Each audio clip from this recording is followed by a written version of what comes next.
If it's true that the world has a soul, I say it's ruptured. From our hearts to the way our gods love us, as if they know that they're already dying and they're determined to drag us down with them. And just like that flagpole in winter demanding our affection, we've stuck our tongues to their ancient religions, leaving us dumbstruck and blinded by the icons of the icons that keep us from seizing the truth. But what that truth is, I don't know. I have no answers to definitively give. I have enough trouble figuring out which day is garbage day after a statutory holiday. The rules of this world make little sense to me. Each day seems to give us more reasons to not care, to remain in our caves feeling feral, angry, and abandoned in a kingdom we feel lost in and abused by. But to me, here's the thing about a king. At its best, royalty is novelty. At its worst, it's oppressive. And our love has got to be more impressive than that. So brothers and sisters and the magnificent gender-bending fluid binary twisters, let's be moved by the ooh. Let's be wowed by the awe. Let's bathe in the wonder of the blunder that created us. The cosmic giggle that leaves us laughing and asking, what are we doing here? Who's driving this bus? I don't know. And neither do they. I swear, neither do they who say that they do. From the I told you so's to the that I can't do that. So, what's a sacrilegious church to do? Well, why not try on a new shoe and see if it fits? So my friends, I posit this pickle. I float out this feather. Let's not get it. Together. You and I, me and we, let's build a sacred union of confusion, a family of the flummoxed and flabbergasted, a perpetual party of the puzzled and perplexed, a beautiful band of the befuddled and bemused blathering, a grand and boisterous bafflegab, poets, wide-eyed, slack-jawed and drooling on the carpets of convention, slapping our foreheads with vigor and distinction. Let's not get it. Together. This is your permission slip to be human, not horrible. The pressure's off. We don't understand. We'll never figure it out. There's no need to worry as to whether or not you are good enough. For the gods we've created, denying our perfections, grasping at flaws, to prove the world right that we're wrong. So come on, let's go skinny dipping in the river of creation, inquisitive salmon, asking all the embarrassing questions. Let's see what happens when the wheels come off. I surrender myself in awe and devotion. Let's not get it. Together. Tonight. Thank you.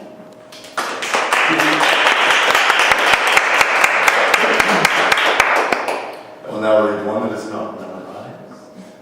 10,000 tiny lighters. It's got a lot of, I was looking at it, it's got a lot of pop culture references that I know, but not everyone else knows. So hopefully you know who Larry Bird is.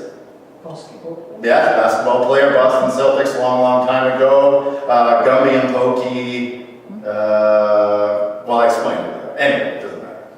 Hopefully it doesn't make that much of a difference. If you ever see me with my arms outstretched, please don't consider the cross. Crucifixion is so day after Christmas, a recycled Egyptian. It's your favorite love song, it's your favorite mixtape with all the love songs bulk erased.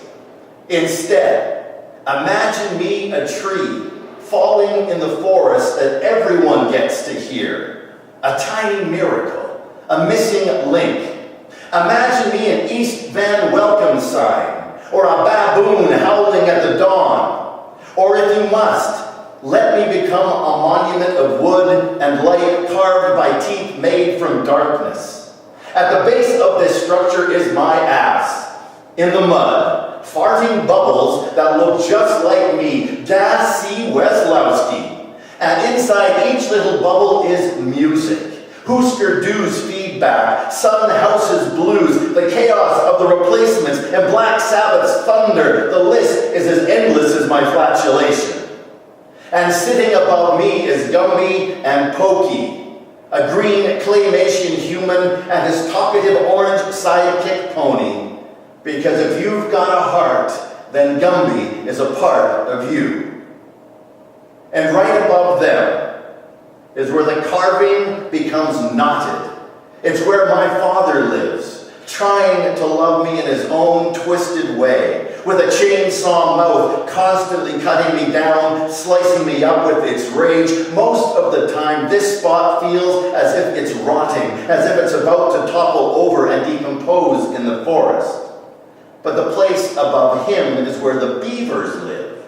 And they never stop chewing at my insides. They say I'm a work in progress, their masterpiece in evolution. They say they're stripping away the false idol. They're gnawing on the shape of my invisible face. And all of that seems really cool and awesome. And it makes me feel better, even if I really don't understand it. I'm not some sort of Zen beaver master. Everything I've learned about beavers comes from the internet and my friend, Brendan McLeod. But it doesn't matter, because the gnawing is happening anyway to all of us, no matter how much we want to stay covered in moss or keep our faces painted with our enemy's dung. It doesn't matter. We keep stretching towards the sun, even the ones who've been clear-cut or gotten lost in their own underbrush, or the ones who've been raised by their own careless cigarettes. It's impossible to stop growing, to become the magnificent carving creation wants us to be, and to shine like 10,000 tiny lighters at a Whitesnake concert. Because at the highest point of this statue rests a bird, a Larry bird, a leisure suit Larry bird, who at sunset each day takes a last-second jump shot that arcs like a beautiful story, a fairy tale. A myth, a lie bearing truth to reveal a deeper meaning. Thanks. Cool. I'll do one more piece for you. This is about the no. The big no. The big no we all know before the let go. And slippage into fortune. You are Beauty Babo. You are Beauty Babo. And yeah, you may be shrugging. You may be shaking. You may be contemplating to talk me down of no way, not me. But it's okay, me boom boom bounces hugs for you any. Because I too once knows the feeling of the fearsome. Once time teeth me so deep, it'd be my only tasting. Slipped so hard into the forge and I did I? Deep down into the believing thing of lock me up and tight and ready. Screambling with a fistful of the squeeze that never leaves me. At the Van Gogh starry. So much so that my handsome and then some did block the bitty bang of their light. 'Twas very scary for my own self, and the seems like always will be. But the gay thing is, the fortune's just a fortune. Tain't no goodbye grievin', just a temporary stop me now of not so strong. Because stretching out in the now time of let me loose and ever spreadin', bends the whisper that the chat logic, what's that? Can't keep quiet. You are Beauty Babo. You are Beauty Babo. And yeah, cynical times, maybe. Kind of, sort of, bits and pieces here and there, but what are you gonna do? Drop in. You gotta get a Gita, put the hoe back in Jehovah, get it down and get it dirty and get it on. Set to rest all the lies about yourself you got so stuck on believing.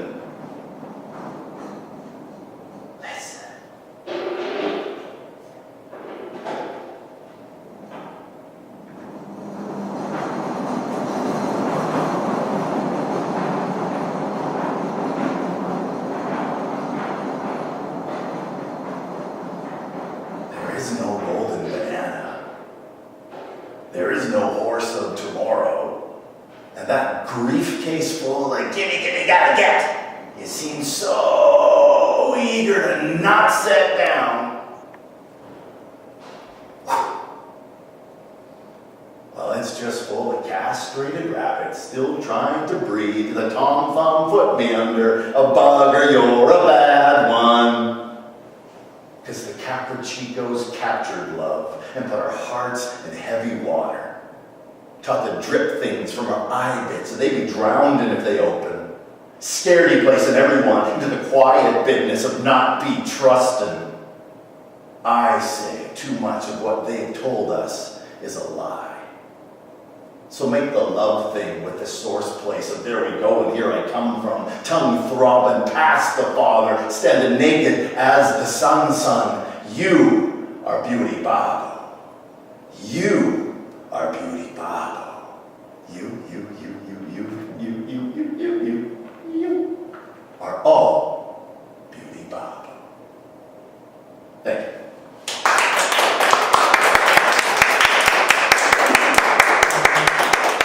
There you go. I don't know, process, I don't know. I like walking. You're talking about walking with your dog, and I like to do a lot of walking for exercise, and I find that movement is really useful in for your ideas and just paying attention and seeing things. I like a lot of wordplay and puns and misreading things and mishearing things as starting points for a poem or a story perhaps or something. So I'm always looking for those types of things when I'm walking around, and playing word games and kind of things like that. And yeah, so I don't know, that's a process, but that's like idea things. And then so I don't know. Yeah. How much do you keep the audience, your reader, in mind as you're writing, as you're crafting the piece? It depends. Like if I'm specifically creating something for performance, then it's I can't assume a reaction, but I mean I will think of this thing might garner a reaction. This thing is meant to trigger a thought, and so just to keep that in mind. So I definitely consider the audience or the reader or the listener as part of it, but I mean not necessarily knowing in the sense of knowing that it will hopefully be read or be heard. So sometimes it's keep it in mind. I don't know how much. So how do you memorize your work? Just repetition. I think the walking thing. I used to live in Strathcona, near Strathcona Park, and I would go and be the person wandering around in the park, talking out loud to themselves, and just repeating it out loud, and finding that was a good way for me anyway for editing, because there'd be parts that I couldn't memorize and that just wouldn't stick. And eventually I'm going, well, I guess it probably doesn't want to be in the poem, and so I would leave it and throw it away. But now, so many people have their little Star Trek headsets, and so it's like there's poets walking around everywhere just talking to themselves or talking to other people, but it looks like they're talking to themselves, so it doesn't feel as odd to do that anymore. When you write your piece, can you hear it? Is that what does it become alive? Yeah, I think primarily it's to be spoken and to be read aloud. I'm very much orally inclined. I work in radio and I volunteer at Co-op Radio doing a radio show, and I have a podcast, and I get I don't know what they call it, not hallucinations, but auditory, like things just come and I can, if I'm lying down and kind of relax, I can just hear things washing through, and sounds and voices and whatnot. Sound is really a big thing for me, a key thing for me. Do you set some of your pieces to music? Sometimes. I actually co-produce a show called Match Poetics, a spoken word poetry show, and it's basically we get a band, we pick a music album, the band learns the album, and then they get poets to write new poems based on the music. And so then we'll go and they can use the band as backup or play with the band as a performance, or they can, but it's a lot of stuff is inspired by that, and I've done stuff with music too before, yeah. How long have you been doing this? We were talking with Cynthia, I had an interview with Cynthia earlier today, so I think specifically this type of thing, about 20 years. But I've always, writing's always been a thing around, and then I took a creative writing class in the early 90s, and that was like the first thing just to, what am I doing with all this stuff? And at UBC was a night class or whatever, but it was a thing to go, oh, okay, and there are other people who were there, and it was interesting to kind of just talk about writing or ideas and, stuff like that in that class, as well as create the work for it.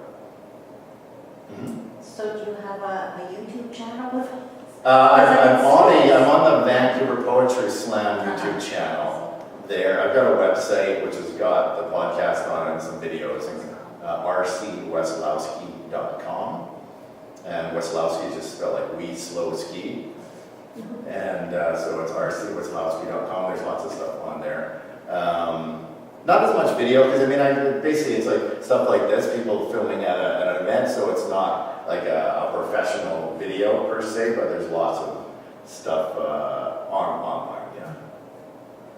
So how has slam poetry evolved in the last 20 years or 30 years? How's it different now from what it was? I think that before it was a lot looser and a lot less concerned about trying to make it a career. I feel like there's a lot more people now who are entering it. There's still the element of just, a poetry slam is literally you can show up on that day, put your name down and get up on stage and share any type of poetry you've got. But there's people who are, want to make it a career, doing performance poetry or poetry as a career. And so they're a little more intent on that end result. And so they come in with a little more of that kind of goal-oriented thing, rather as before. If that kind of thing happened, it happened by happenstance or out of the situation, right, where we're just kind of all getting together and do this event and everybody get up on stage and have fun and then drink beer afterward and that kind of thing. Whereas now I think I liken it to stand-up comedy in the sense where people, I don't know how successful you can be at it, but a lot of people enter stand-up to hopefully get a TV show or get a special or have some sort of thing, and I think there's people that are getting into poetry or attending poetry slams and that sort of thing with that kind of goal in mind to make, somebody sees them and they get to do a thing here or there and maybe make that a career or do workshops in schools and stuff like that.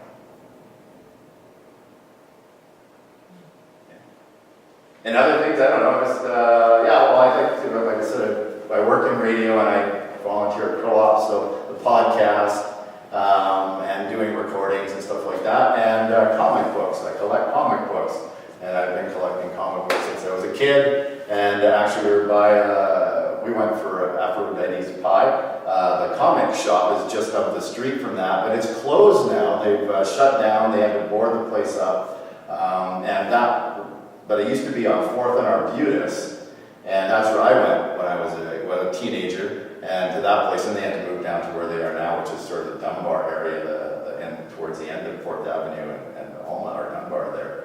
That's because the owner, Ron, he died. I went there last year, and I found out he had died, and then he had moved back to the U.S., I think in the Massachusetts area, and now his wife took it over, in the will, got it, and then they were struggling to keep it afloat, and in Vancouver to pay the rent and all that stuff, so they had to shut it down, and so I went back there and saw it all boarded up, and it was kind of like, oh, but anyhow. So. Which podcast about the owner? It is just a surrealist Dadaist audio collage primarily, with some little audio sketches in it, comedy sketches in it, and we pick a theme. Myself and my friend Martin Van Steinberg and I, we create this, and we have a bizarre theme. Like our next theme is going to be taint ball and gum hummers. And so it's like, what does that mean? I don't know. Well, I'll go and search YouTube and find all sorts of things that are sort of maybe related to that, and then I just mash them all together because I work as an audio producer, and so I'm able to do that. And so it's literally a lot of just audio collage and sound stuff together, but based around the theme. And I think it flows and makes sense, but that's because I'm doing it through my ears and whatnot, and I have those sort of auditory hallucination and sensation things, so it kind of for me, that matches that sort of stuff. So, yeah, so I don't know if it's about anything, but Sounds but interesting. yeah, if it's on the website, if you want to check it out, yeah, what episodes are. Great, all right. Good. Great voice. Thank you. Amazing voice, great voice. Radio voice. Yeah, reading. All right, thank you. Thanks. Thank you.